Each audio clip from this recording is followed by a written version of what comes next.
Hello and welcome back to another Composer Showdown. Today we are finally doing Pirates of the Caribbean with two very special composers, one of which is called Rachel Portman and the other one is called Hildur Guðnadóttir. Did I say that right, Tom?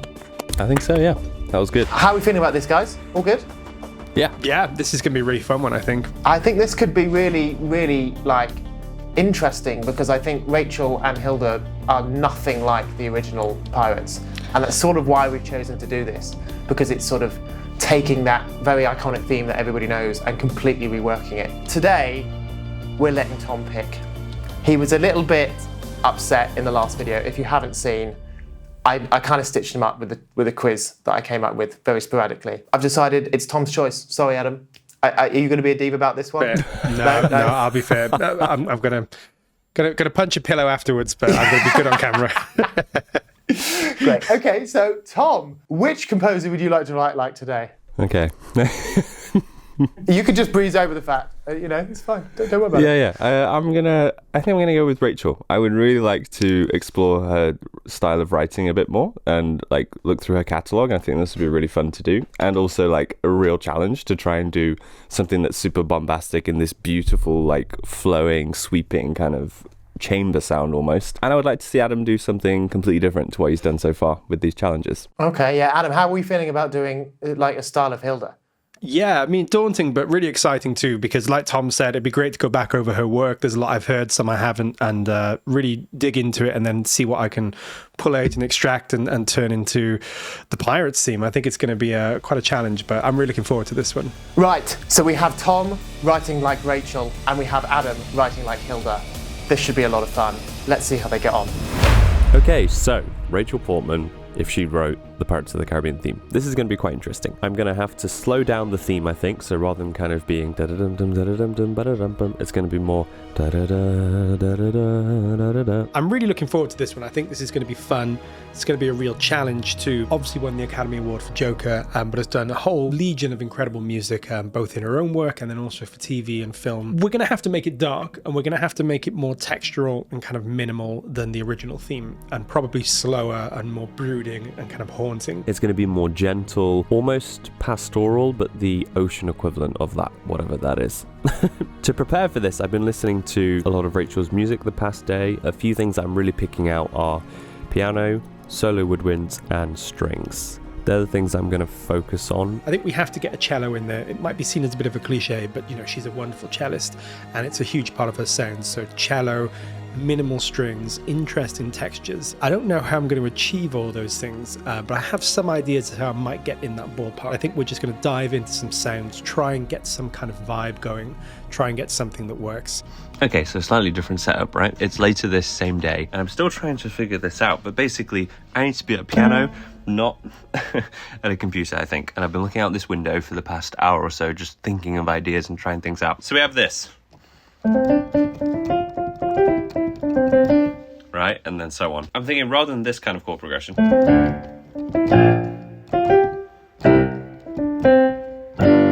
I'm thinking more like something like...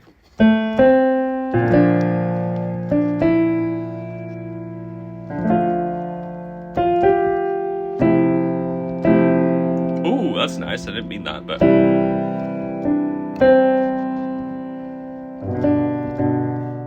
Okay, cool. So I've been working on this for about an hour or so, just sort of digging into the library, finding some sounds, figuring out where I want to go with this. So let me show you what I've done. I've come onto this cello marcato, and I just did this in a very, very slow, very similar rhythm, but much, much slower. So...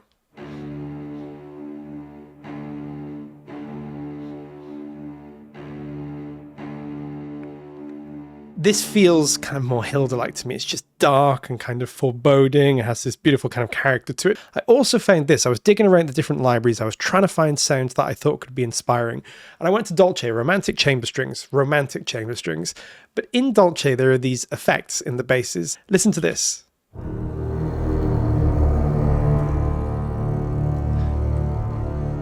That is such a cool sound, and to me that's got sort of Hildur written all over it, that kind of Joker and those darker things, Chernobyl Joker. This is where this is heading, whether I like it or not. It's all getting dark. This is where I'm at so far. It's still quite sparse in places. But you can see I've got the whole thing mapped out, some tempo changes and things like that. Okay.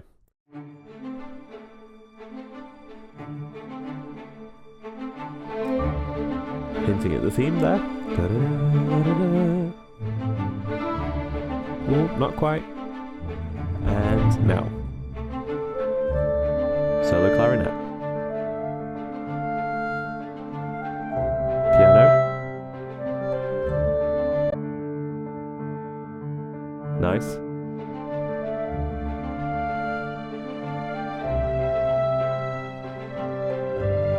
Now flute and violins.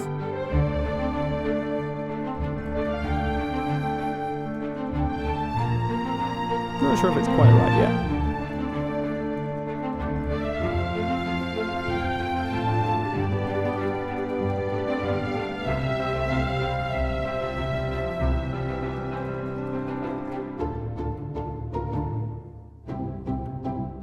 Not really sure about this part yet. Yeah, I don't know about that, how that will work. I've got the cellos playing this kind of rhythmic figure that Rachel Portman does in some of her writing.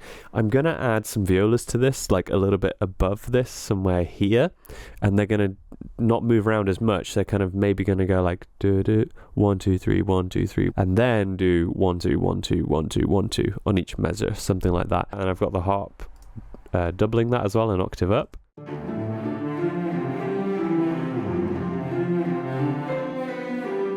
Basses.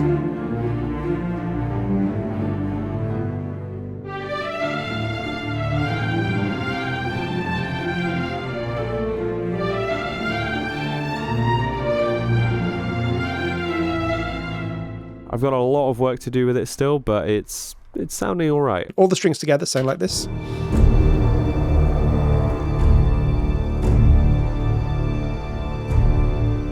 And then we lead into the theme. I'm doing the theme on the cello. Again, might be a bit of a cliche, but I think it's the best way to evoke Hildur. She's a wonderful cellist. I'm fragmenting it. I don't think that she would do, the whole thing as one big flowing lyrical melody. I think she fragments it. So let me just keep playing this and you'll see what we've got so far.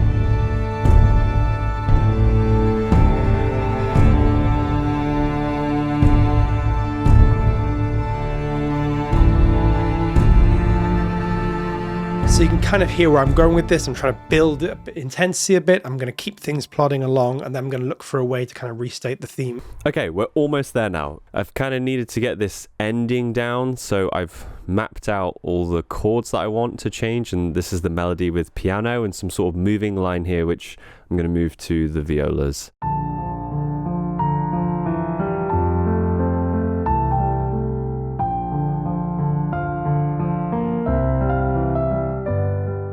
This would be quite tricky to do with one pianist, so I'm going to say this is played by two pianists. No.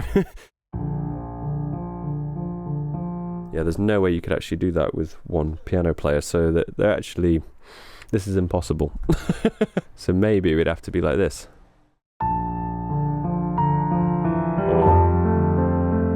Or you'd have to go, yeah, like, and then have the pedal down.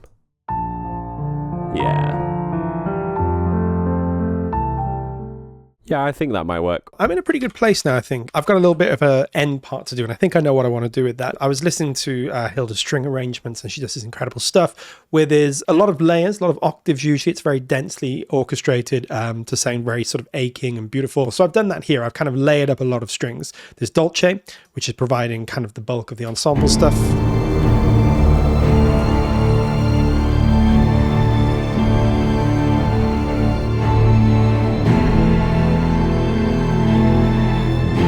But we wanted more texture there as well. So we're bringing in, we have the solo cello already. We're keeping that going. We're bringing in the solo viola, just quiet in the background. I'm also layering a bit of the Araya performance articulation cello as well, which I just think worked. So altogether, it sounds like this.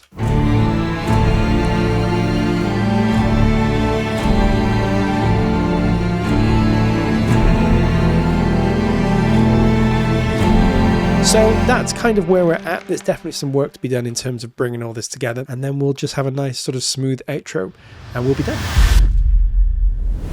Okay, welcome back. Headphones are on. That means it's review time. Guys, how was this today? Probably the one of the more challenging ones, but really rewarding as well. I don't know if I actually hit it, but I enjoyed it. Tom, you say that literally every time we do this. Every time is harder than the last one. Never easy. Right, the next one will be easy for Tom, okay? Adam, how was yours? It's exactly the same. It was really, really good fun. I love her music, so it was great to kind of dive into it. I'm not sure I've 100% nailed it, but it was just very enjoyable, and yeah. If I'm honest, Tom, I do think Adam had a harder task here than you did. I don't know. No, I don't know. I disagree in some ways, because I think... Really? I've got more leeway. I think there's a wider palette there, whereas... Yeah, okay. You can still have some power and epic, and this is a big bombastic theme to go into soft, gentle, beautiful, lyrical. Interesting. But Adam's is like completely left field. Yeah. We'll see. We'll see. So I'm excited to hear. I'm excited to hear. Maybe it's just the same thing, but he's just copy and pasted it. Tom, as always, as I do as I'm told now, you get to pick first. Do you want to play or do you want to listen? I want to play first. You want to play first? Okay. Let's have a listen to Tom's rendition of Pirates of the Caribbean in the style of Rachel Portman. Let's go.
Yeah. Yes, that was beautiful. Beautiful. Why do you think you struggled with that so much? It took a long time to get it to that point.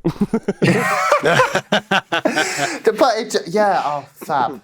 Very, very cool. It is crazy that there really isn't very much in there. I think that's the hardest bit, right? Yeah, exactly. It's getting so much out of so little. And things like, all these little tempo changes, that's what is real. And like when I was listening to a lot of Rachel's work, it's obviously you have that push and pull that you have with the tempo with a live orchestra, and that's what was like figuring out where are those phrasings and putting that in, figuring it out on piano, then how do you arrange it, and yeah, it's... And did you throw a bunch of stuff at the wall and then take it away, or was you just very careful before you put any kind of texture in? Yes, very much so. Like I started away from here actually at my digital piano there and was just trying stuff out on piano. At first it was getting the harmony that's in like these later sections that came later, but it was like trying to get this opening motif of this kind of thing. Well, yeah, that was going to be my next question. Like, where did that come from? Did you like listening to the main theme in Chocolat or Chocolat? I don't know how you pronounce it for that film. I haven't seen it, but the main theme in that, it has this like bouncing kind of, like halfway through, there's this kind of bouncing motor, and it's played really softly, even softer than this.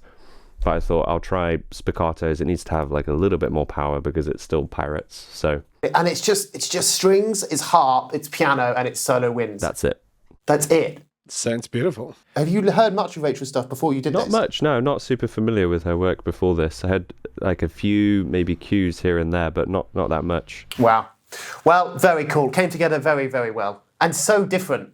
That this is what I love about this episode in particular, is that they both, hopefully, are going to be very different from the original, which I think is kind of what we wanted to do. But great. Okay, thank you so much, Tom. That's fantastic. Adam, your turn. How was yours? Really good. Yeah, it was a great chance to go back through some of the work that I'd heard, some of the work that I hadn't heard, and did the same as Tom, tried to think about how she might approach it sort of cerebrally, because she'd be a very different composer to, a sort of big orchestral composer that might come in and do big, huge arrays and themes. Her approach would very often be different, I think, based on what I've heard. Okay, all right. Well, I'm sure I'm going to have loads of questions, but let's take a listen first. Cool.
Wow, there were some beefy things in there. Blimey. Really nicely done. Yeah. That's super cool. Thank you. Yeah, the most challenging thing really is I think like her themes are very understated. They're not big, huge melodies. So trying to go that route was never going to work. So I had to try and find a sort of more understated way of doing it, but still making it kind of quite big. If I'm honest, there's more of the theme in there than I was expecting there to be. Yeah, I really thought you would have picked it apart and like fragmented it, but I was thinking of doing that, but when I did it, it was hard to actually make it remotely identifiable, and then I thought I have to try and get some of that theme in. I was listening to Joker and I was listening to like the big Call Me Joker cue and stuff, and I was thinking, there are moments where she goes more thematic and I can sort of draw from that, but I don't want to go too much with the harmony and really try and kind of keep with what happens harmonically in the original piece. So yeah, then it was just a case of trying to find a way to deconstruct it but keep it recognizable. There's some great texture stuff in there. There's like this stretched rope sound is all I can really describe it as. What on earth have you I actually got this from Freesound. So Freesound's a place you can get all kinds of different sounds. And I was trying to think of like a rhythmic thing that I could do. I just kept thinking a bit like ship's rigging, like if you were doing waves, because that's something that Hildur does quite a lot of, where, she'll, in stuff like Chernobyl, she'll take those kinds of sounds of Geiger counters or radiation. So I was trying to think of like, how can you represent the piratey-like sound or the ocean-like sound? So yeah, I ended up just taking this and kind of cutting it up into this rhythmic sort of back and forth. So if I go a bit further on, it's louder. And yeah, that's almost acting like a percussion then. Oh man, nice. Do you know what? That's really annoying because I thought that there was some really good sample in our catalogue somewhere that I just hadn't heard of. But there's plenty of good samples, but there was just that one thing where I was like, I'm going to need a rope and I'm going to need to have to record it myself. Do you know what? It's so funny, right? Because Tom's, there was hardly anything and it sounded quite a lot, whereas yours, it just sounds like a cello and then like a thick kind of wall of texture, but actually there's a load of things that have made up that wall of texture. Yeah. Fantastic Thank you. work, both of you. Please let us know in the comments who you thought won. I think this is the hardest one out of them all. Guys, we have some unbelievably exciting plans for this series coming in the new year, so please stick around and check us out. We have also a very exciting Christmas episode of Composer Showdown coming. If you like this content, if you like any of the previous Composer Showdowns, please give us a like, subscribe if you're new, and see you in the new year. Thank you very much.